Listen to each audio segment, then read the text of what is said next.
President William Ruto ĩtie maabitha a rũhonge rwa ũngania wa magoti KRA metie Akenya magoti na njĩra ĩna gĩtĩyo nĩguo makinyanĩrie muoroto wao. Akĩaria hĩndĩ ya igongona rĩa gũkũngũĩra kiumia kĩa arĩhi a magoti kaunti-inĩ ya Mombasa, President augĩte kũrĩha magoti noyo njĩra ya mũmwe ya gũtigĩrĩra atĩ Akenya nĩ mekũra ũkombo-inĩ wa gwĩbocia ciande-inĩ cia mabũrũri mangĩ makĩenda ũteithio wa kũgacĩrithia tabarĩra cia ũkũria bũrũri-inĩ. Ihinda-inĩ rĩu arĩa mekĩte wega makĩria ũrĩhi-inĩ wa magoti nĩ matugĩtwo.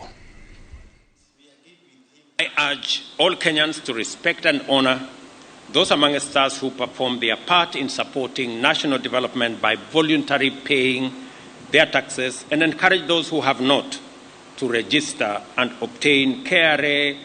personal identification numbers and join the ranks of our patriotic mashujaa who keep the wheels of our development in motion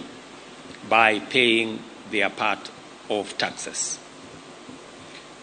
As always, I remain committed to lead from the front on this matter of great national importance, to pay my taxes when they fall due and submit my tax return